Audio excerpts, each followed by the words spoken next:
Prefeitura de São Bernardo está fazendo a sua parte e vai continuar fazendo. Já contratamos 2.000 novos profissionais da área da saúde. Inauguramos 2 novos hospitais. E precisamos da sua ajuda. Lave as mãos, use máscara e exija que usem também. Evite aglomerações. A Covid-19 vai passar, mas os novos hospitais vão ficar. Prefeitura de São Bernardo.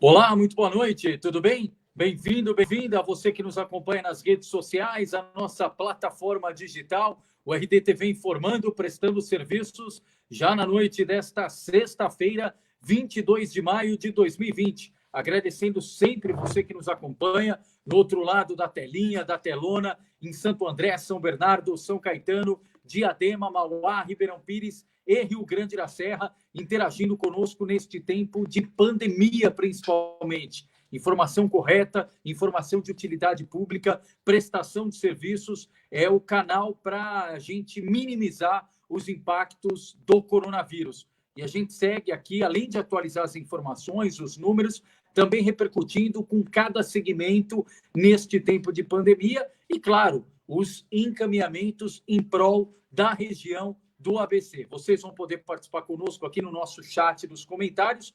E nesta noite, um papo que une educação ao desenvolvimento regional. Educação / desenvolvimento social. A gente tem atualizado aqui de forma rotineira o trabalho da USCS em São Caetano, a USCS que reúne aí cerca de 10.000 alunos, mais de 600 professores, já formou aí cerca de 100.000 alunos e tem um trabalho importante ao longo aí de mais de 5 décadas de instituição e que agora vislumbra um novo patamar, uma nova atuação aqui no ABC a partir do Plano Estratégico 2030, visando o progresso da região e visando também, além do papel de instituição educacional, que já tem o know-how ao longo dessas décadas, também abraçar o protagonismo regional no desenvolvimento do ABC.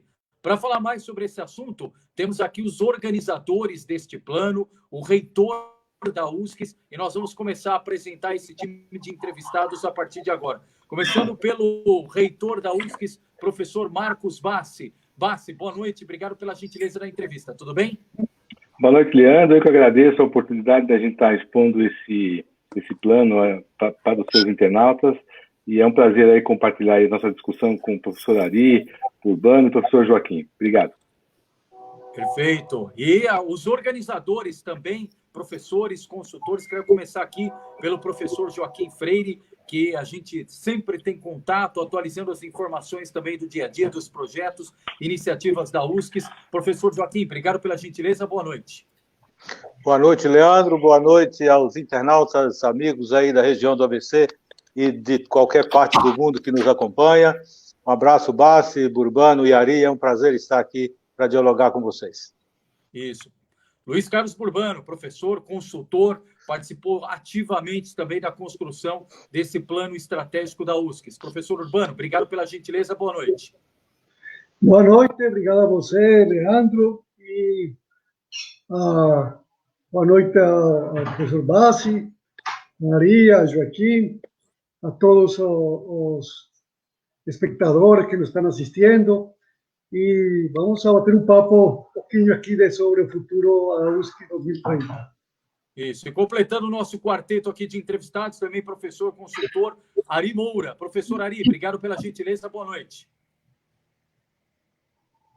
Boa noite, Leandro, boa noite a todos da mesa, boa noite a todos que nos estão assistindo. Uma oportunidade grande de apresentar um trabalho transformador feito pela USCS e que pode servir de modelo para a educação pós-Covid. Boa noite. Isso, e já cumprimentando aqui quem nos acompanha, Marta Carvalho, Tito Caetano, Eliana Pepliascov, Wanda, Francisca Lasso, Nils Oliveira, Milven Simões, o Instituto Carlos Matos, legal a todos do Instituto, Jair Vieira, Maísa Sodré, Renato Teixeira, o Girleno, e nós vamos atualizando aqui também com as participações dos nossos internautas, a quem a gente agradece mais uma vez a gentileza aí no outro lado da telinha, da telona. Professor Bassi, inicialmente, e ao longo aqui da entrevistas, nós vamos, de forma pontual, mostrando parte a parte desse plano estratégico. É um plano que visa aí justamente 2030, esses próximos anos, a atuação da USCS, especialmente aqui na região do ABC. Quais são os principais pontos que nortearam a elaboração desse PED, professor? Eu acho que foi, Leandro, a gente conversou muito no começo, né, o Ari e o Urbano junto, o Joaquim. A gênese do plano foi o seguinte: a gente percebeu e constatou que a universidade vinha tendo sucesso aí nas suas ações, quer dizer, mais vamos dizer, ações acertadas do que as erradas, né? Mas sempre de uma forma muito intuitiva, baseado realmente na intuição. Algumas ideias, as pessoas se envolviam nessas ideias, a equipe, e deu certo, né? A universidade vinha e vem, né, num crescendo, mas a gente não sabia exatamente por que isso estava acontecendo, né? E como manter esse crescimento, esse desenvolvimento da universidade. Então, aí essa preocupação sempre teve comigo, e aí, coincidentemente, através do Joaquim, tivemos a oportunidade de conhecer o Ari, depois o Urbano, a metodologia Carlos Matos, o Instituto, e vimos aí uma oportunidade interessante de desenvolver esse planejamento para que fosse um instrumento que a gente não se baseasse mais na intuição, não se baseasse mais, às vezes, na aleatoriedade, mas sim em um instrumento mais racional, um instrumento mais pensado, um instrumento mais compartilhado com todos nesse sentido. Então, foi daí que veio a gênese. Foram quase aí 2 anos, né, de trabalho. Começou em 2018, foram quase 2 anos de trabalho. Um trabalho que envolveu uma grande equipe, foi um trabalho que acabou não só de gabinete, mas foi com a participação de todos. Então, ele está muito, vamos dizer, legitimado, né? E, enfim, é com muita insatisfação que a gente deixa, eu acho que um grande legado, um grande instrumento para a universidade para os próximos anos. E, professor Joaquim, quais são os fatores que motivaram justamente a USCS a se debruçar num planejamento como esse? A gente sabe da dificuldade de traçar um planejamento, principalmente com as atualizações, e mesmo antes da pandemia, agora é um ponto fora da curva, mas mesmo antes da pandemia, as dificuldades de se traçar um planejamento, imagino fazer isso numa lupa de 10 anos, de uma década praticamente. Quais foram os fatores que motivaram e que serviram de substância para vocês chegarem nesse documento final, nesse plano final? Tá. Olha, Leandro, eu acho que o que nos guiou, na verdade, é a questão da mudança, porque planejamento é uma ferramenta que deveria ser natural a toda a organização e a toda pessoa em particular. Então, é necessário a gente planejar, é necessário a gente sonhar o que quer para amanhã, né? Mas a questão das mudanças aceleradas pelas quais o mundo vem passando, né, nos alertou, nos acendeu uma luzinha. Olha, preciso acompanhar isso mais de perto, porque senão você pode perder o norte. Então, isso está muito conectado à necessidade de acompanhar essas mudanças velozes para você poder entender o que poderá acontecer amanhã, quer dizer, quais os cenários possíveis que a universidade poderia ser inserida e se preparar para isso. Como o Bassi dizia, né, a gente vem acertando, mas, na verdade, não sabendo por quê. Então, na medida que você planeja, você tem mais instrumentos e mais poder para acompanhar e acertar rotas e para chegar aos objetivos que você quer chegar, afinal. Perfeito. E, professor Urbano, na prática, ali na execução e na ação, além de tudo, é um plano bastante audacioso, porque normalmente o ser humano costuma entrar naquela situação de conforto. Então, se eu estou bem na área que eu atuo, naquele segmento que eu já exerço a minha atividade, a tendência é eu permanecer naquilo que está dando certo. E a USCS, além de já ter uma dianteira nesse trabalho educacional para o ABC, agora busca ampliar de uma forma regional esse espectro de atuação e de trabalho. O que envolve isso? O que tem que ser feito na prática para isso ser potencializado? Bom, precisamente como falava agora o Joaquim, certo? O planejamento trata de isso, especificamente. Dentro de nossa metodologia, nossa teoria que nós promovemos, planejar simplesmente é pensar antes de agir, ok? Pensar antes, durante e depois da ação. E essa reflexão tem vários elementos que são fundamentais. Um deles que tem que ser um tipo de reflexão, pensamento sistemático. Não pode ser feito de qualquer forma, tem que estar fundamentada em teoria. E aí nossa grande vantagem, certo? Que nós vimos trabalhando no Instituto Carlos Matos há 30 anos, com as metodologias desenvolvidas por Carlos Matos, do planejamento estratégico situacional, articuladas com planejamento prospectivo, ok? E é fundamental ter uma ferramenta, uma teoria de planejamento. Outro elemento fundamental que tem que ser um pensamento, uma reflexão que olha para o seu futuro, ok? Obviamente, o passado é fundamental, ok? Nós temos que olhar o passado da universidade, não vamos construir a USC, dá nada. A história da USC era importante, mas o que é mais importante do planejamento é o que está acontecendo no futuro, nas grandes transformações, como o mesmo Joaquim estava falando, que vem atropelando de forma acelerada a universidade e o ensino superior, em geral, a educação em geral. E esse é fundamentalmente o processo de planejamento, ok? E o terceiro elemento fundamental desse processo de planejamento é, como o professor Bassi falava, okay? Que tem que ser com as pessoas, com a gente, neste caso, certo? Com a participação ativa da alta direção e as pessoas da universidade, que eles têm que construir fundamentalmente esse futuro da universidade, ok? E isso é fundamentalmente o que nós aplicamos aqui desse processo de planejamento. Foi construído com a gente, desde a cabeça, o professor Bassi, todos os proretores, e consultando, interagindo com toda a universidade, até os estudantes. Perfeito. Professor Ari, o que, para o cidadão, para o leigo que nos acompanha, o que a USCIS não faz que ela poderá fazer a partir de agora, de acordo com esse PED?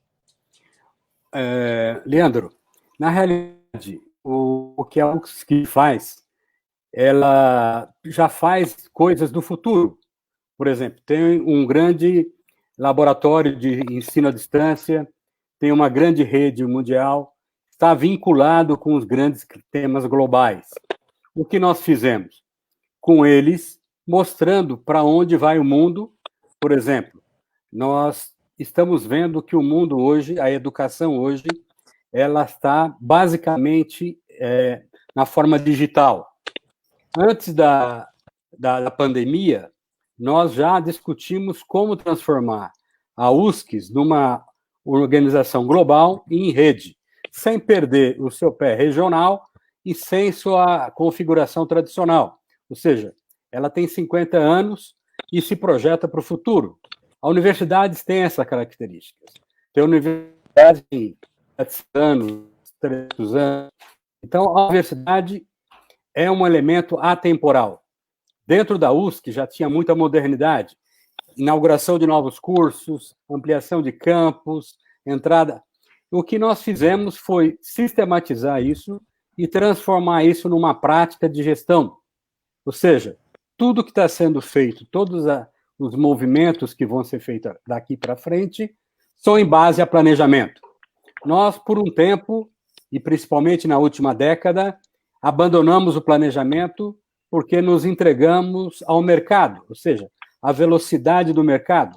E o mercado copiando coisas externas e nós, como público e como social, indo nessa direção.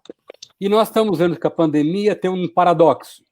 Estamos voltando ao público, ou seja, a única organização estável dentro da pandemia é o público. Todas as organizações privadas estão paradas. Mas nós não, nós continuamos. E a outra coisa é que o mundo se transformou. O que nós estamos fazendo aqui agora é uma coisa de 6 meses. Até então, ninguém sentia-se, como televisão, como rádio, não se sentia obrigado a migrar para esse campo, como está sendo hoje. Você vê que hoje, se alguém quiser continuar ativo no mundo, tem que estar no mundo digital, tem que pensar global. E é isso que nós fizemos com a universidade. E por isso que o plano da universidade é um plano atual. Conversávamos com o professor Jefferson alguns meses, 2 meses atrás, e ele perguntava, Ari, o que nós vamos ter que mudar no nosso plano?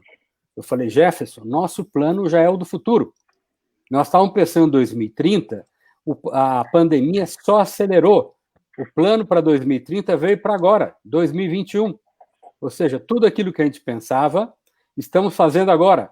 Estamos dando aulas digitais, estamos em rede, estamos globalizados, tá? Estamos conectados com os problemas das pessoas, ou seja, a universidade está presente no enfrentamento da pandemia, no local, no regional e no nacional. Professor Ari, quero pegar esse trecho da sua fala para repercutir aqui. Professor Bassi, esse era o tema da minha próxima pergunta. Obviamente, vocês começaram em 2018, há 2 anos. Naturalmente, ninguém projetava uma pandemia como a Covid-19, como o coronavírus. Na sua avaliação, a pandemia acelera esse processo? Qual é o impacto dessa pandemia? Como disse bem o professor Ari, na visão dele, acelera esse processo. Talvez ações, iniciativas que nós idealizávamos, projetávamos para daqui 5, 10 anos, estão começando a acontecer abruptamente, bruscamente, nesse momento. Qual que é o impacto disso no PED da USCS? Então, de fato, foi como o Ari falou, ele bem notou. O plano ele tinha uma etapa agora de aprofundamento e detalhamento que nós vamos ter que antecipar, né? A gente já pensava, assim, em aprofundar as questões do ensino digital, aproximar o ensino local, olhando os problemas locais, e global, o ensino em rede. Então, nós vamos agora antecipar, nós somos meio que empurrados aí para poder, né, rapidamente se adaptar e antecipar essas diretrizes que o plano já previa e que a gente ia fazer com um pouco mais de calma, mas que agora temos que correr um pouco mais para se adequar melhor ao que está acontecendo com a pandemia, Leandro. Tá. Professor Joaquim, na sua avaliação, acelerar, se o senhor concorda com essa avaliação, significa o quê? O que muda no cronograma de execução desse PED da USCS, os efeitos da pandemia? Então, na verdade, Leandro, nós estamos numa fase do plano que eu diria, nós temos um grande farol. Nós temos um farol nos orientando, né? E nesse momento, é o momento que nós vamos partir exatamente para definir ações a partir do que esse farol nos mostra. Então, nesse sentido, não haverá, eu diria, grandes impactos, por exemplo, em mudar aspectos do plano, mas se apenas você trazer para cá, talvez, algumas ações que você iria implementar em 2022, 2023, 2025. Então, você tem que antecipar, provavelmente, algumas ações. Eu acho que é esse o grande impacto que traz para a gente agora o plano, né? E como você diria anteriormente, né, nós iniciamos em 2018, quer dizer, não se falava em pandemia, mas evidentemente que a maneira como o mundo está se comportando, os impactos da natureza, do meio ambiente, os impactos da economia, a gente tem que estar preparado a todo momento para mudanças não esperadas. Perfeito. Professor Urbano, até pela tua trajetória, nos projetos que o senhor já participou, consultorias, na sua avaliação, as características do ABC, elas impõem maiores facilidades à execução com êxito de um PED como esse? Elas impõem desafios maiores? O ABC, nós estamos falando aí de 3 milhões de habitantes, cidades bastante conurbadas, especialmente pela proximidade geográfica de São Paulo, capital. O senhor acredita, e esse braço automotivo muito forte do ABC, em que pese todo o impacto agora da pandemia, essas características da região do ABC contribuem para facilitar ou implicam em um maior desafio para um plano como esse? Bom, algo interessante, tua pergunta é muito pertinente, Leandro, pelo seguinte, o que nós encontramos, certo, foi uma universidade, um centro de educação superior voltado para a região. Okay?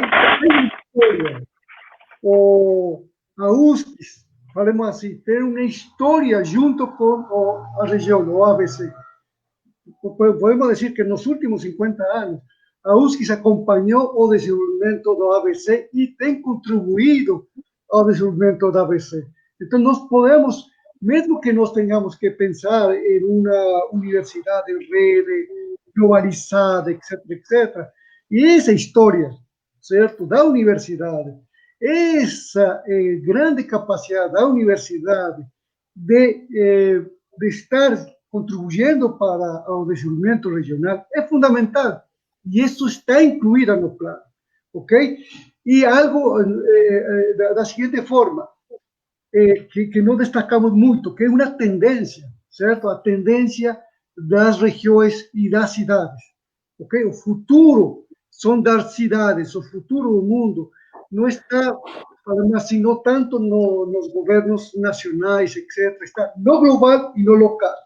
E essa é uma grande capacidade que tem, uma grande vantagem que tem a USP, e esse talvez seja um dos principais, certo, elementos que o plano contribui, ok? E está aí, um dos eixos, certo? Das diretrizes, eixos do plano, do plano da universidade, especificamente está relacionado com fortalecer a integração, a articulação da universidade com o desenvolvimento regional. Fundamental. Professor Ari, e na sua avaliação, quais serão as ferramentas, os instrumentos para auxiliar a USCS nesse PED a identificar os gargalos da região nesse próximo período em que a USCS poderá atuar de uma forma protagonista visando esse horizonte de 2030? Leandro, uma das questões importantes para entender o ABC e USCS é que, há um ano atrás, a discussão era a desindustrialização do ABC, a perda das fábricas, a perda de empregos. E nós estamos vendo que a pandemia está obrigando os estados e a nação a pensar sua política industrial. Por exemplo, o ABC é provavelmente uma das maiores alavancas brasileiras para um processo de reindustrialização a partir da perspectiva da pandemia.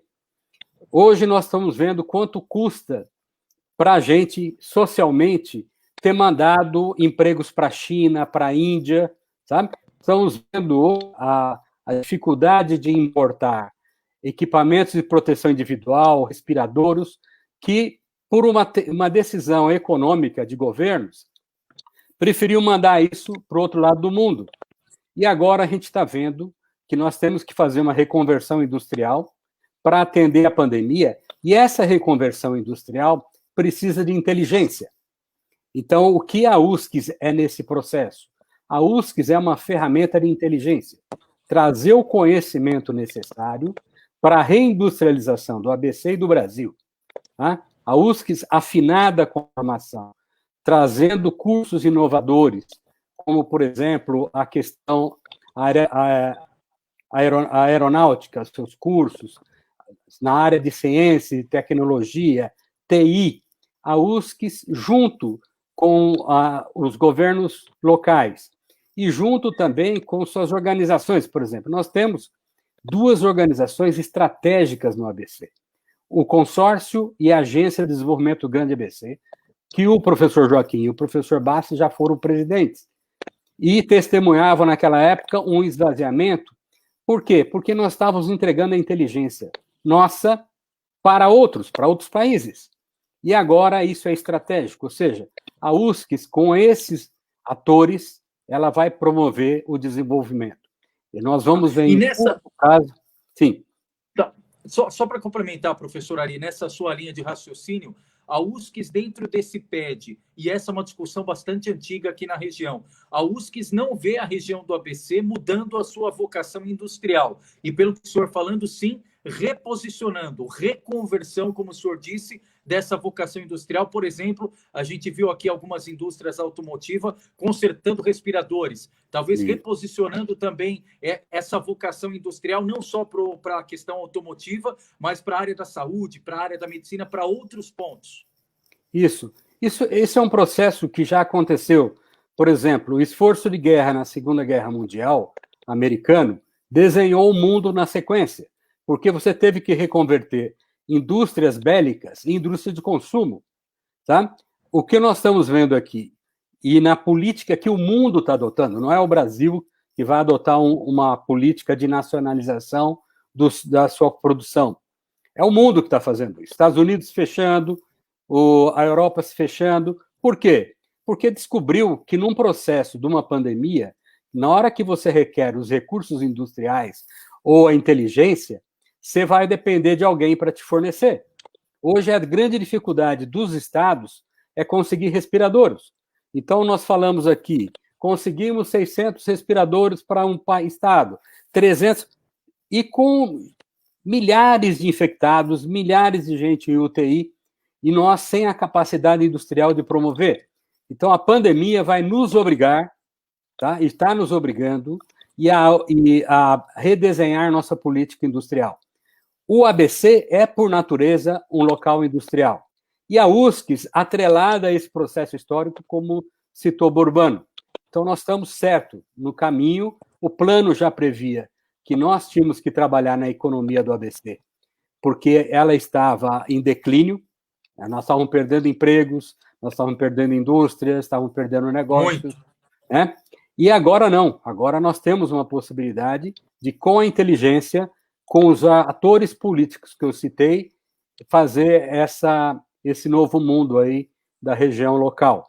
Trazendo o quê? A inteligência que é global para aplicar em problemas locais e regionais. Professor Bassi, para fazer essa reconversão, para fazer, por exemplo, esse redesenho industrial do ABC, internamente, quais práticas poderão ser intensificadas, revisadas, o que precisa mudar internamente no dia a dia da USCS para absorver essa nova demanda, esse novo desafio do PED 2030? Acho que talvez antes de um ajuste interno, eu acho assim, que a região já tem um instrumento interessante, que é o consórcio e a agência, que tem esse papel, né? A nossa ideia seria potencializar isso. Eu acho que a agência, pelo tempo que a gente passou lá, o Joaquim também passou mais tempo lá, a gente tem um problema de coordenação que a gente precisava pensar, né, e colocar na discussão. Mas a agência seria o locus, né, natural para fazer isso, né? E eu acho que a universidade pode estar se colocando nesse sentido. E no nosso papel, eu acho, é fortalecer principalmente nesse arranjo o que a gente chama do centro de pensamento, criar e desenvolver mais e aprofundar mais os estudos que a gente faz sobre a região. Então, nós temos aí, hoje, fortemente, o Observatório de Políticas Públicas, conduzido pelo professor Jefferson, que já faz um levantamento muito interessante sobre as condições da nossa região. Temos aí o Observatório da Educação. Eu acho que essas experiências, se mais fortalecidas, não só por nós, mas pelas outras instituições, temos aí a Federal do ABC, a FEI, a Mauá, a Fundação Santo André, enfim, todo esse conjunto de escolas aí, de sérias que estão ao nosso redor, que poderiam participar desse esforço também. Mas eu acho que cabe aí, acho que paralelamente, ao mesmo tempo, enfim, acho que o consórcio precisaria fazer uma revisão, né? Eu acho que é um espaço grande de ocupar, de atuação do consórcio, que infelizmente por um problema, me parece, de coordenação mesmo, não tem assumido plenamente o papel. Tem feito. Professor? Eu acho que é coordenação. Eu acho que de gestão. Qual é o papel? Como vamos fazer? Eu acho que é uma briga, a gente entende, mas não se justifica. Eu acho que é uma briga, às vezes, pelos mesmos recursos, né? Ali a gente fez um estudo sobre a questão da saúde, num projeto para fazer, colocando junto com o consórcio. Acho que as prefeituras acabam às vezes brincando pelo mesmo recurso, isso não é bom para a totalidade, porque a gente vive o mesmo problema. Então, o problema do trânsito não é um problema de São Caetano, de Santo André, é um problema geral, o problema da saúde, o problema da educação. Então, assim, eu penso que as cidades da região metropolitana, tendo essa possibilidade desse instrumento, deveria ser... não existe essa fronteira. Então, temos que olhar as questões também de forma sistêmica, né, na nossa região, e não só pontual. Mas acho que a política também acaba empurrando um pouco, às vezes, para uma visão mais local e não vê essa coisa mais regional, mais sistêmica. Porque aí acho que perde um pouco de sinergia, perde um pouco de eficiência, perde um pouco de eficácia.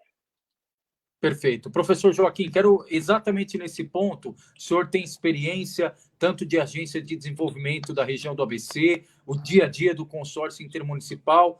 O senhor também concorda que tem que ter uma revisão nessa atuação do consórcio, da própria agência, em paralelo ao que tem traçado no PED 2030 da USCS? Concordo, Leandro, concordo e entendo que elas são elementos fundamentais para o desenvolvimento regional. O ABC, como já falava o Ari, falou o Urbano e o Bassi, é uma região importante, é uma região preparada para, a partir de um processo de revisão, alavancar uma saída para o Brasil, né?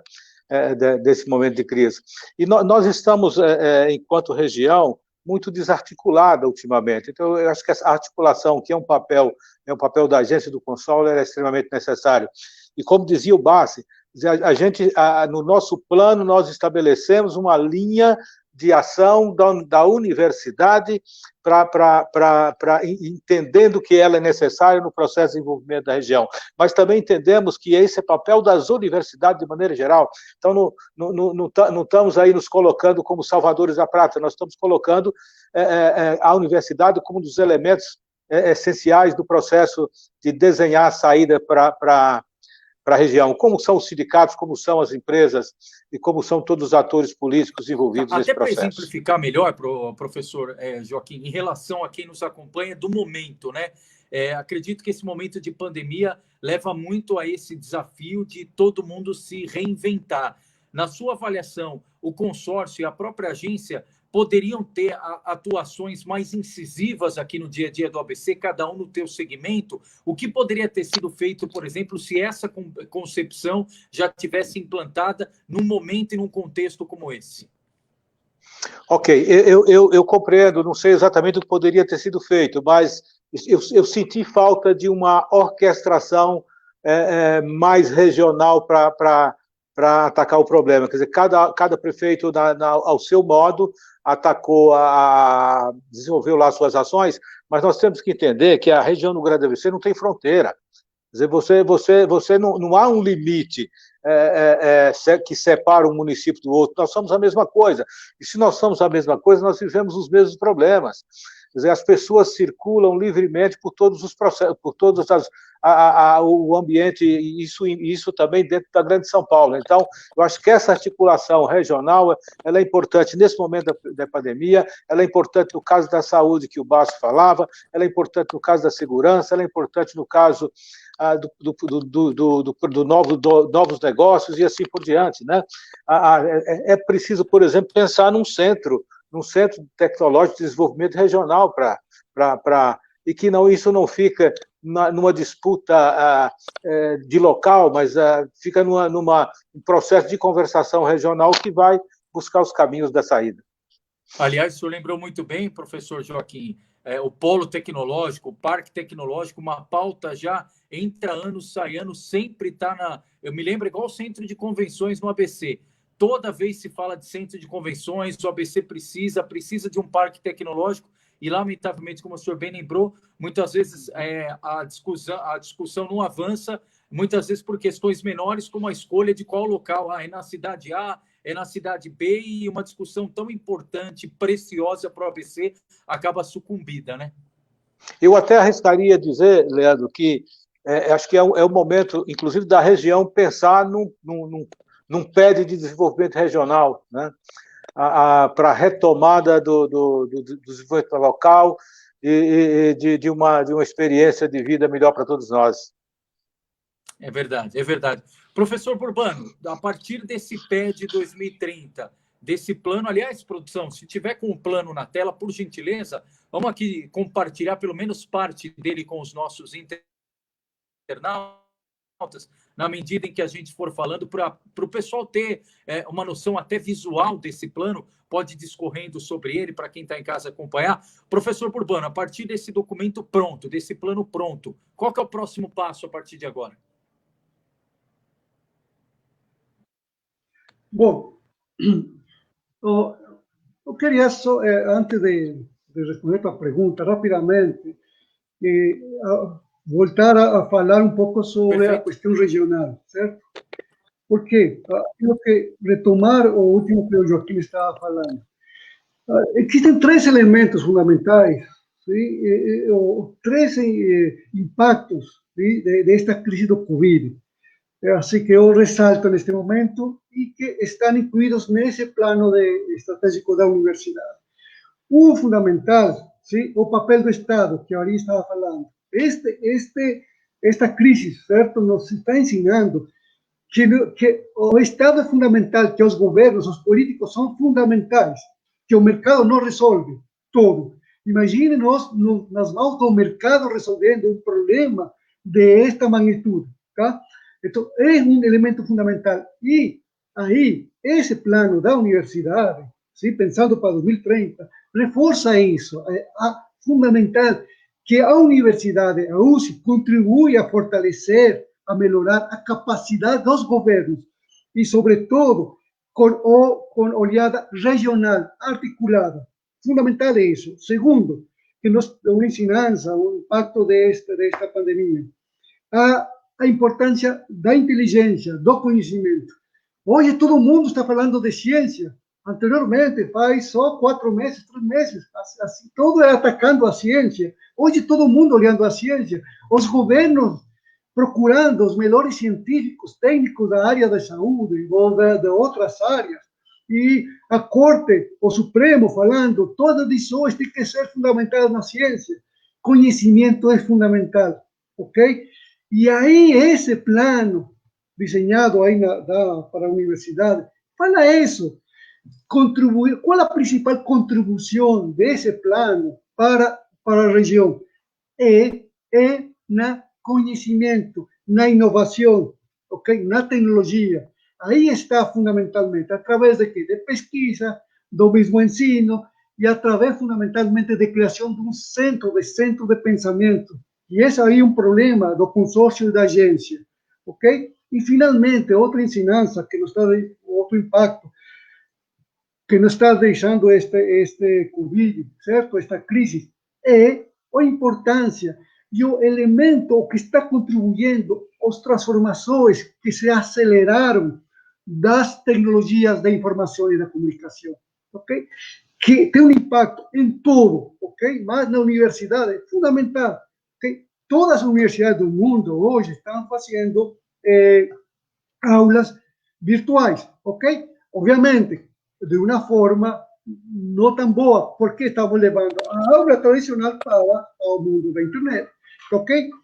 Isso é importante e aí isso tem que levar a região a refletir sobre isso. Concordo completamente com Joaquim que a região devia ter uma estratégia regional de combate à epidemia, ok? Cada prefeito está trabalhando perto do lado e fundamental que já empiece a trabalhar um plano de retomada do desenvolvimento, certo? Do OABC.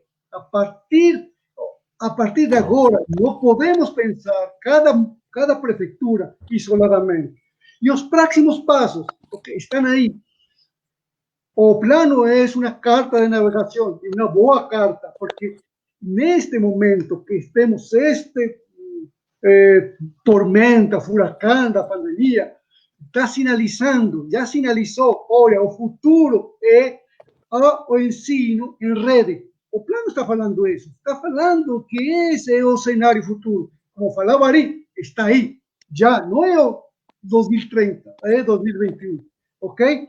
E os próximos passos, fundamentalmente, é a partir dessa carta de navegação que já nós iniciamos, operacionalizar esse plano. É interessante, porque uma das primeiras linhas estratégicas que nós começamos a trabalhar operacionalmente lá foi especificamente a que tem que ver com TICs, com tecnologia de informação, certo? E comunicação, certo? Para fortalecer, levar essas tecnologias à universidade, tanto na parte da gestão administrativa, direção superior, como acadêmica, ok? Os próximos passos são esses fundamentalmente, de sistematizar, de fazer, aplicar as ferramentas de planejamento para transformar esse planejamento, essa carta de navegação, em decisões do dia a dia da alta direção da universidade. Professor Ari, e fica imaginando, quem está nos assistindo agora deve ter falado exatamente isso. É tudo que está faltando para o momento, não é para a região do ABC, é para a região metropolitana, para dizer o mínimo, os 39 municípios do estado de São Paulo. Até agradeço aqui a produção, podemos voltar aqui, já deu para ter uma ideia desse PED do planejamento estratégico da USCS. O professor Bassi disse isso, o professor Joaquim, o professor Burbano, o senhor também, professor Ari, em relação à falta de planejamento. É claro que um momento como esse, a gente insiste, ninguém imaginava, e muitas vezes momentos extremos exigem decisões e ações extremas também.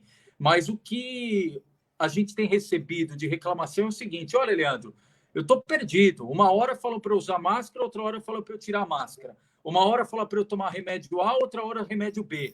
Uma hora é rodízio em São Paulo, outra hora não é mais. Uma hora fecha a rua, outra hora abre rua. Uma hora o ônibus está suspenso, depois o ônibus volta. E são decisões que não mexem com a vida de meia dúzia de pessoas. São decisões que mexem como um todo.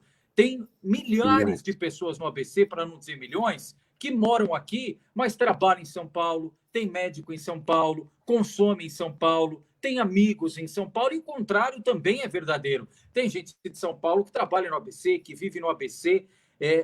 Talvez a maior lição que essa pandemia deixa é a necessidade de se investir mais e se debruçar, como vocês falaram, professor Ari, em planos como esse da USCS. Leandro, são algumas componentes estratégicas. A primeira é formar o político para tomar esse tipo de decisão. Esse conflito de decisões que você mostra aí, cada hora indo por um lado, é óbvio que a pandemia zerou o mundo. Você vê que é uma dificuldade da China aos Estados Unidos ao Brasil. Então, você vê que os políticos que deveriam estar à frente desse processo estão a reboque do processo. É um ensaio e erro. Uma coisa importante a se dizer aqui é que esse plano que nós estamos desenhando e que foi lançado no sábado, ele já está sendo implementado na universidade. Ou seja, não é um plano que a gente desenha um documento e depois do documento a gente vai... Não, é um processo de mudança de mentalidade que eu falo.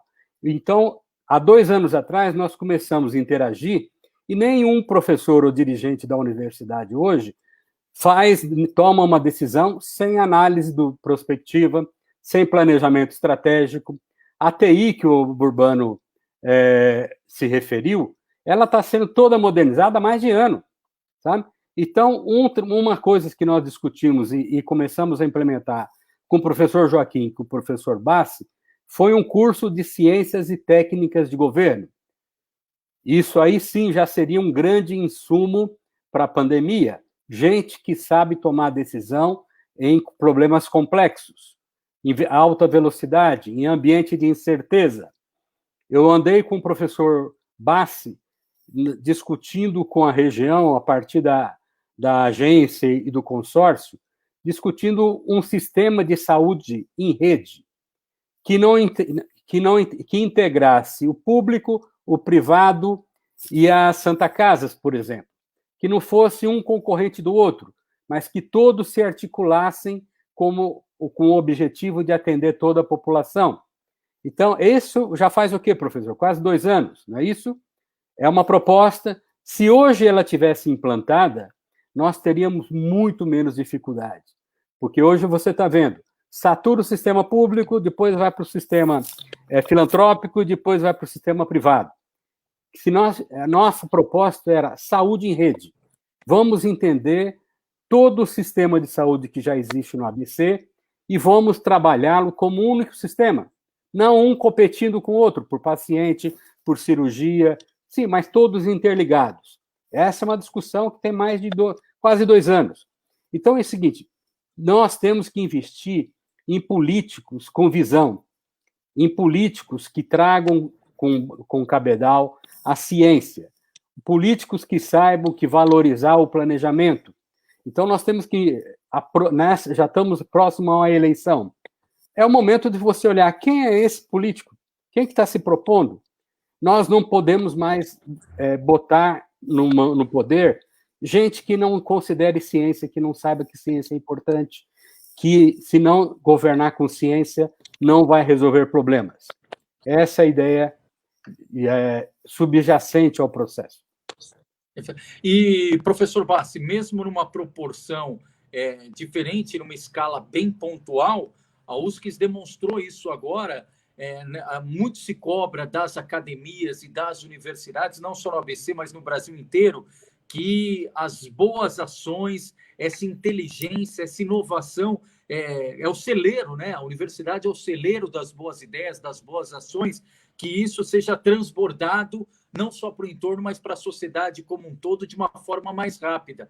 A gente viu isso na USC, a gente teve a oportunidade de falar isso na última entrevista, na área da saúde. Os alunos não só, e aliás, aos quais a gente quer parabenizar mais uma vez, o pessoal aí teve coragem, foi para a linha de frente, colocou a mão na massa, ajudando a população de São Caetano. Até vi o número atualizado agora há pouco. São Caetano é a cidade do ABC que mais testa, e a gente sabe que o teste é fundamental para a gente passar por um momento como esse de pandemia, até pensando na reabertura, na flexibilização. A gente falava mesmo no retorno das aulas, e o senhor já dizia que está discutindo a possibilidade dos alunos da USCS também testarem, pensando num retorno para o segundo semestre. Ou seja, mas se já tivesse essa articulação regional, tudo isso não estaria numa escala municipal, e sim na regional. E como o professor Ari disse, não ficaria muitas vezes aquela disputa de quem anuncia primeiro, né? Reuniria no colegiado e todo mundo já anunciaria essa decisão, não para 100, não para 1 milhão, mas para os 3 milhões de habitantes, né, professor?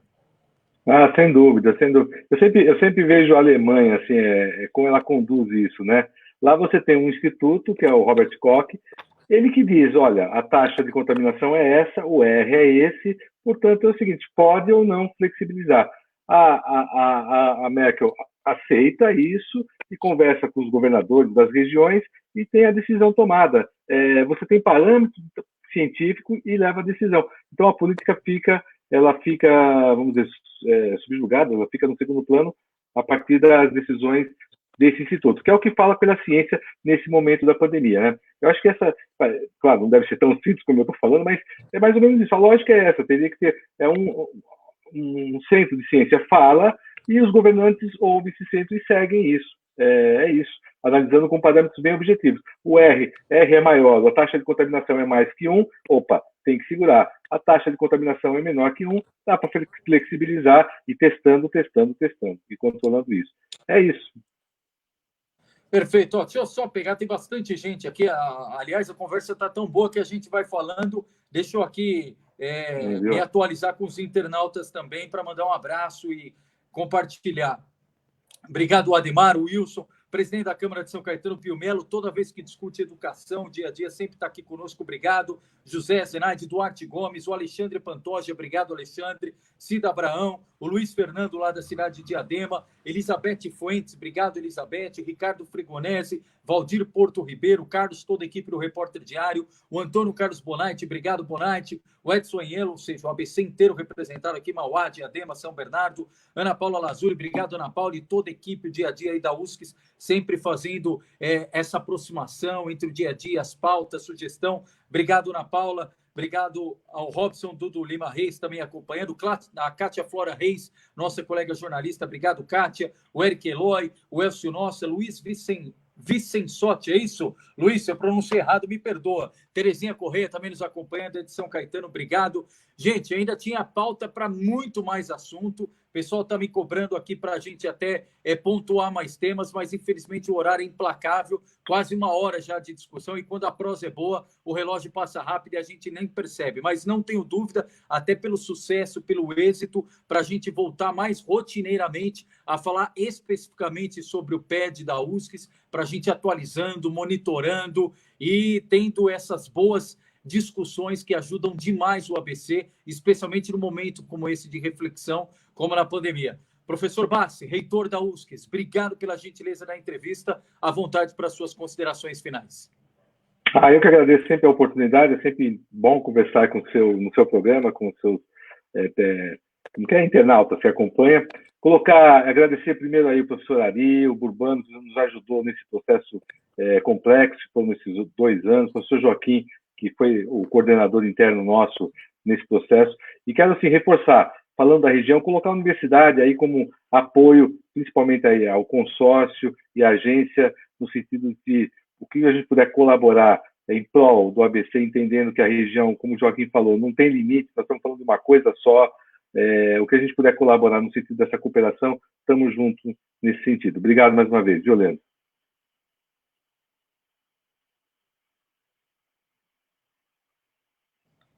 Obrigado, professor Bassi, mais uma vez. E da mesma forma, quero agradecer o professor Joaquim Celso Freire também, sempre abrindo espaço na agenda para atualizar as informações, e nesse caso, informações importantes que interferem no dia a dia do morador, não só de São Caetano, mas de toda a região do ABC e, quiçá, da região metropolitana. Professor Joaquim, obrigado, à vontade para suas considerações finais. Obrigado, Leandro. Um abraço ao Bassi, ao Burbano, ao Ari, um abraço a todos os amigos da região do ABC e de fora dela que estejam nos acompanhando, e é sempre um prazer estar aqui com você, ainda mais tratando de uma atividade como essa, que é um processo de planejamento da nossa universidade. Quer dizer, nós sentamos e refletimos muito sobre a universidade que nós queremos ser em 2030, e estamos muito convencidos, certos de que essa universidade deverá ser uma universidade em global e em rede, e uma universidade presente com força na região do Grande ABC, porque é aí que nós estamos. Então, um grande abraço a todos vocês. Legal, obrigado. Professor Burbano, que debutou aqui conosco, professor Bassi já participou em outras oportunidades, professor Joaquim também. Professor Burbano, satisfação em falar contigo, espaço sempre aberto para voltar em outras oportunidades, atualizando aí o dia a dia da região, principalmente nessa questão do progresso e do desenvolvimento tanto econômico quanto social. Um abraço à vontade para suas considerações finais. Muito obrigado, Leandro, por essa oportunidade, e sobretudo queria agradecer de coração ao professor Bassi por a oportunidade de ter trabalhado junto com ele nesse plano, nessa maravilhosa experiência do planejamento da universidade, ao professor Joaquim por entusiasmo, a liderança que ele sempre teve no grupo, e a todos, cada um que contribuíram. Temos um grupo de trabalho permanentemente trabalhando conosco, e todos os professores, os gestores da USCS que contribuíram neste plano, que acreditaram que era possível planejar a universidade. E última consideração que é fundamental: a universidade deve contribuir, tem um papel fundamental, como falava ali, na formação do novo político. Precisamos uma escola de governo, treinar e capacitar nós políticos para que eles não continuem fazendo o que estão fazendo, ok? Para que apliquem efetivamente ferramentas e técnicas de governo. Hoje, a pandemia nos está mostrando isso. Os grandes erros, obviamente, a pandemia é complexa, mas muita improvisação. Por quê? Porque não temos político preparado. E a universidade tem um papel fundamental, e isso está considerado no plano, e algo que sempre destacou o professor Bassi na USCS. Obrigado. Legal, professor Urbano, obrigado também pela gentileza. Professor Ari, da mesma forma, debutou aqui, mas não tenho dúvida, voltará em outras oportunidades para também compartilhar as experiências, as boas práticas, as reflexões tão importantes aqui para o dia a dia do desenvolvimento do ABC. Em momentos como a pandemia, a gente diz que a pandemia costuma escancarar problemas e desafios que a gente já tinha, e um dos grandes desafios é justamente o ABC pensar para onde quer ir, onde quer chegar, e pensar além de 1 ano, 2, e pensar num planejamento como esse para a década. Professor, obrigado pela gentileza, à vontade para suas considerações finais. Eu me somo ao Burbano, aí, o reconhecimento ao Bassi, ao Joaquim, aos pró-reitores, o Leandro, o Ruiz, a Maria do Carmo, e todo o corpo da USCS, que se envolveram e acreditaram num processo que hoje mostra que é uma decisão acertada. Urbano e eu, por exemplo, estamos assessorando vários grupos de crise no Brasil e fora do Brasil. Por quê? Porque nós temos ferramentas de manejo de crises que testamos já em desastres na Colômbia, problemas no Chile, problemas na América Latina. Ou seja, dá para aprender e dá para ensinar como enfrentar crises. Não dá para adivinhar crises, certo? Essa crise do coronavírus mostrou para a gente que poderia ter sido como o Ebola, como a SARS, a MERS. Não, ela detonou o mundo de forma que ninguém estava preparado. Mas não estava preparado principalmente em manejar crises. O que é crise? É aquilo que escapa da rotina. Como tomar decisão em velocidade, como tomar decisão quando está morrendo milhares de pessoas. Então, esse é um processo que o Burbano se remete e que nós temos conversado com o Joaquim e com o Bassi e com a universidade. Vamos preparar esse futuro, esse político que vai tomar decisão nisso. Eu acho que a universidade já saiu à frente nesse campo, porque é uma das únicas que nós conhecemos que se empenhou nesse caminho. E está trilhando e está colhendo os frutos desse investimento. E agradecer a você, Leandro, pela oportunidade, pela entrevista, brilhante condução da entrevista, e nos colocamos à disposição para estar aqui em outras oportunidades. Muito obrigado e boa noite a todos. E não tenho dúvida que estarão mesmo, viu? Importantíssimo. A gente espera que seja o quanto antes para avaliar o término dessa pandemia e, aos poucos, a gente retomando a normalidade. Mais uma vez, obrigado, professor Bassi, obrigado, professor Joaquim, professor Burbano, professor Ari, espaço sempre aberto, consignado à participação de vocês e de todos da USCS. Forte abraço. Boa noite. Vamos atualizar o nosso cenário virtual para atualizar as últimas informações aí desta sexta, 22 de maio de 2020. Já vou pedir aqui para a nossa produção, no finalzinho do programa, a gente deixar a arte separada em relação ao RD Solidário, já estamos na contagem regressiva. No finalzinho do programa, a gente encerra falando do RD Solidário, que a gente tem pontuado. Carlos Carvalho já falou no Instagram, já tem a arte nossa chamando aqui no Facebook, e no finalzinho do boletim nós vamos falar também. Antes, infelizmente, a gente atualiza os números do ABC, né? E não só do ABC, mas os números do Brasil. O Brasil teve mais um dia com mais de 1.000 óbitos confirmados, mais de 1.000 óbitos registrados, e a gente salienta aqui que não significa que essas pessoas faleceram nas últimas 24 horas, e sim que esses óbitos foram confirmados nas últimas 24 horas. É muito triste isso, né?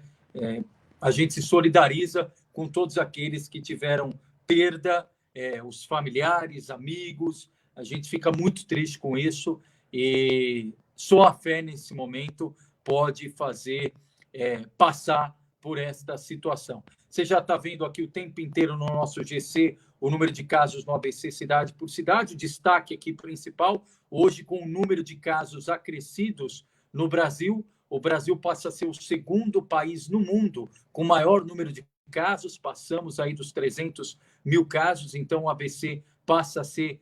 Aliás, o Brasil passa a ser o segundo país com maior número de casos, passou a Rússia e agora está atrás dos Estados Unidos, tanto que a OMS disse hoje que a América do Sul é o epicentro da pandemia. A pandemia que começou como epidemia na China, depois se deslocou e foi para a Europa, principalmente Itália, Espanha, Reino Unido, se deslocou para a América do Norte, Estados Unidos, e agora vem tomando aqui a América do Sul de uma forma muito intensa aqui no Brasil. A gente tem aí 60% dos municípios brasileiros atingidos pelo coronavírus, e está aí na tela. Obrigado, produção, atualizando aqui para a gente sempre a curva aqui, né? Porque a gente muitas vezes fala de números, os números absolutos, e a gente não tem ideia de como é que está o gráfico, né? Como é que está a curva. E essa curva verde aí é justamente a curva da região do ABC. Então, você vê a curva do ABC o número de casos e aquilo que o Carlos e eu temos falado muito aqui no nosso RDTV. Você tem o total de casos confirmados, você pega aqui na tela, é exatamente isso que é para ser evitado. Essa curva ser o mais achatado possível. Você percebe, ó, que nos últimos dias é uma linha reta, né? Uma subida bastante íngreme.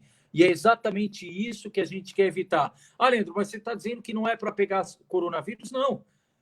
Quando a gente fala de ter uma curva não íngreme, ou não ter uma subida íngreme como essa, e ter mais achatada a curva, é justamente para não colapsar o sistema de saúde. É só por conta disso que a gente faz a quarentena e é só por conta disso que a gente insiste tanto para a curva ser mais achatada, para não sobrecarregar, para não saturar, para não colapsar o sistema público e privado de saúde. Então, você tem aí o total de óbitos também, a curva precisa achatar, você tem aí uma linha, principalmente nos últimos dias, essa semana foi uma semana bastante dura, e lembrando, o gráfico mostra claramente, a gente já trouxe até especialistas aqui para analisar o gráfico, não significa que o pessoal está tendo maior número de casos agora e óbitos porque descuidou agora. Isso é reflexo de 2 semanas atrás, isso é reflexo de 14 dias atrás. Então, essa semana que a gente tem uma curva de isolamento, um índice de isolamento bastante reduzido, nós vamos sentir o reflexo daqui 10 dias, daqui 2 semanas. Aqui também, ó, os casos confirmados, a comparação, o ABC, São Paulo e também o Brasil. Você tem aí os gráficos. Aliás, obrigado, produção, só para destacar para o pessoal que está em casa, todo dia esse gráfico, todas essas artes que a gente mostrou aí, obrigado, André, obrigado toda a equipe Socorro, toda a equipe do Repórter Diário, todo dia essa matéria, só hoje, por exemplo, até o momento, e ainda falta algumas prefeituras confirmar, foram mais 253 casos no ABC e além de 15 óbitos. Por isso que a gente tem esse número atualizado, que passou de 6 mil casos confirmados só na região do ABC e 471 óbitos. Então, todo dia você pode entrar no site do Repórter Diário e acompanhar. Ah, Leandro, mas vocês só falam dos óbitos e das altas. Muitas altas, graças a Deus. 70% das pessoas que pegam coronavírus, as pessoas não precisam nem de tratamento médico. As pessoas muitas vezes passam assintomáticas, sem sintomas, ou com sintomas brandos, com sintomas bastante fracos, com sintomas leves, o que é muito bom. Agora, a preocupação é com aquelas pessoas que precisam de leito de enfermaria, precisam de leito de UTI. Ah, Leandro, mas se 70% não precisa, por que vocês estão se preocupando tanto? Porque nós estamos falando de 20%, de 30%, de quantos? Estamos falando de 20%, 30%, de 300 mil. Vê o número de leitos que tem no Brasil, vê o número de leitos que tem no estado de São Paulo. Ah, Leandro, mas nunca foi fácil ter leito. É verdade, nunca foi fácil ter leito. A gente fez uma entrevista essa semana com o Dr. Desirê Calegari, superintendente do Hospital Estadual Marcovas, que é referência aqui na região do ABC, um hospital, um equipamento estadual, que não atende porta aberta. Você precisa ser encaminhado pela rede de entrada, pela porta de entrada da saúde, que é o UBS, que é UPA. E ele já dizia, Leandro, antes da pandemia, a gente tinha leito de UTI aqui com 89%, com 90%, até porque o leito de UTI é bastante caro. Ninguém faz um leito de UTI para ficar ocioso, mas a pandemia serviu para acelerar esse processo. A pandemia ela consome os leitos de uma forma muito rápida e a rotatividade é bastante reduzida. Uma pessoa, e o doutor Desirê também falava isso, e outros especialistas têm dito, quando a pessoa precisa, são poucas que precisam no âmbito global, mas o número absoluto passa a ser significativo perante a oferta que a gente tem de leitos.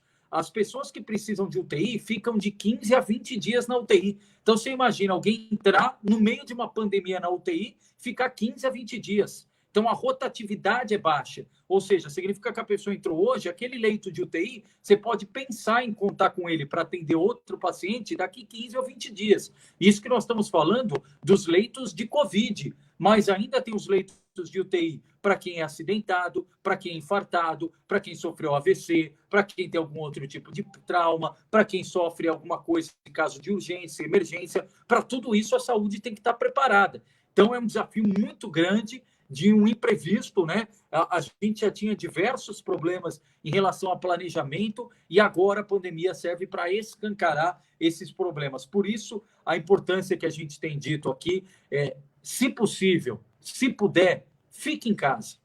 Ah, Leandro, mas eu preciso sair. Se sair, não tiver jeito, use máscara. E use a máscara da forma correta. Eu até relatei no boletim anterior, eu precisei sair hoje com a minha filha, com a minha esposa, porque eu fui tomar a vacina da gripe. Aliás, foi nesse braço aqui, a vacina contra a gripe. E minha filha também de 4 anos tomou. E no caminho, a gente entrou no carro, saí da garagem aqui do prédio de carro, só desci no local, tomei a vacina, tudo de máscara, voltei para casa. Enfim, não andei nem nada pelas ruas. Mas no caminho que eu fiz, eu vi muita gente com a máscara no queixo, com a máscara no pescoço. A máscara no queixo ou a máscara no pescoço não adianta nada. É a mesma coisa que você estar sem máscara. Ok? Então, é importantíssimo a gente ter essa consciência. Quando a gente está numa guerra, é importante a gente usar os equipamentos que a gente tem para favorecer a nossa sociedade e não para ser mais um inimigo ou para favorecer a transmissibilidade do inimigo, nesse caso, a Covid-19. Bom, então, os números sempre atualizados no site do Repórter Diário. A gente trouxe a notícia para reforçar a questão do Enem. Tinha muita gente perguntando. O prazo de inscrição, que encerraria hoje, o prazo de inscrição do Enem foi prorrogado.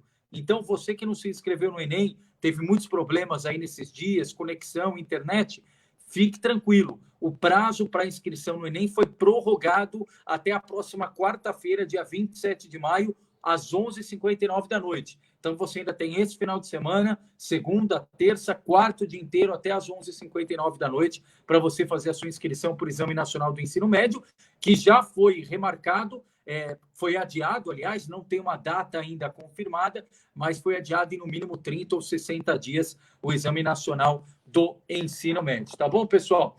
A Maluci Nogueira, obrigado pela participação. A Maria Helena Vitali, a Elizabeth Fuentes, mora em uma avenida. Muitas pessoas fazem caminhada e andam na rua sem proteção alguma. Precisa ter consciência. E a gente destacou aqui, se você vê alguém sem máscara ou com a máscara colocada de forma errada, não é momento da gente julgar ou da gente apontar o dedo. Às vezes a pessoa está fazendo aquilo sem saber.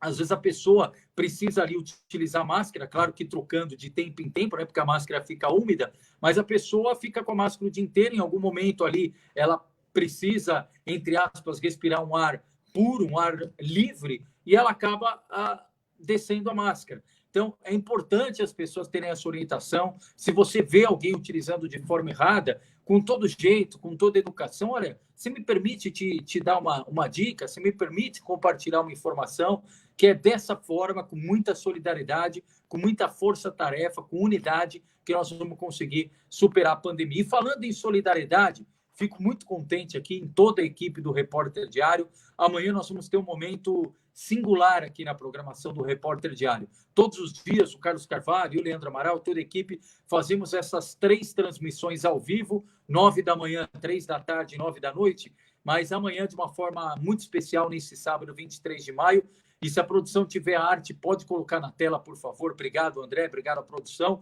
É o RD Solidário.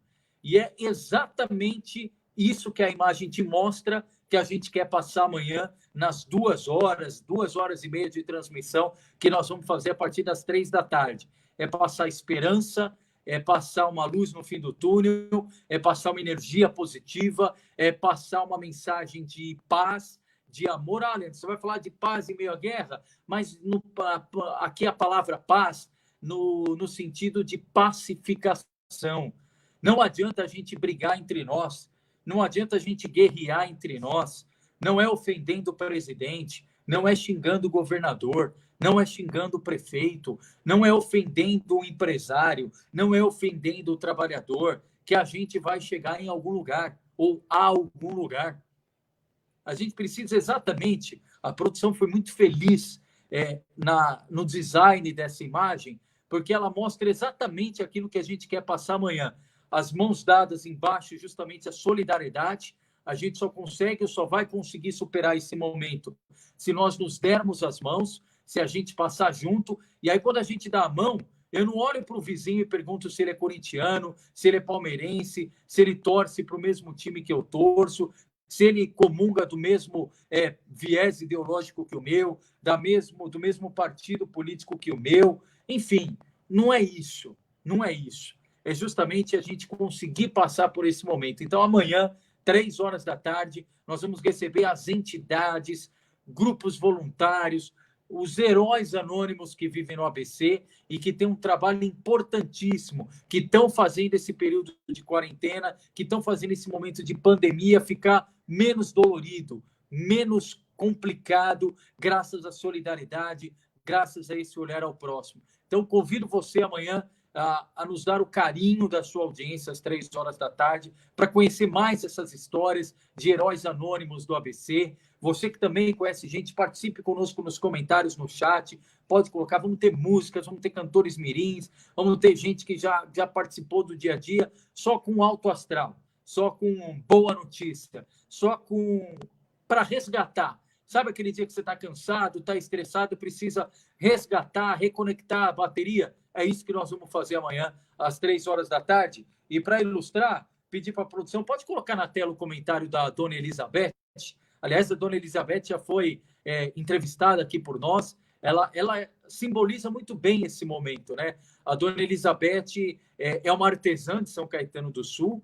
Ela procurou alguma coisa nesta pandemia para ocupar a mente e ela justamente olhou para o que ela fazia muito bem, entre outras coisas, que é a habilidade manual, artesã, produziu máscara, não comercializa. Ela doa essas máscaras para as casas de repouso, para as pessoas que precisam. E olha que bacana ela comentando aqui conosco. Ó, estou fazendo máscaras para doar aqui na rua, para quem passar sem. Nossa, isso é maravilhoso.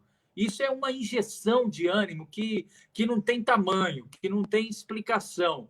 É a gente olhar para o próximo. Quando a gente vê cada atitude dessa, de pessoas que olham para o próximo, que deixam de olhar para o próprio umbigo, é isso que faz recarregar a energia para a gente conseguir passar, e não tenho dúvida que nós vamos passar por essa pandemia do coronavírus, e cada um vai sair um cidadão melhor do que entrou, um profissional melhor do que entrou, uma sociedade melhor do que entrou, com vários erros, afinal ninguém é perfeito, com ponderações, cada um tendo essa oportunidade de se reinventar, de se reajustar.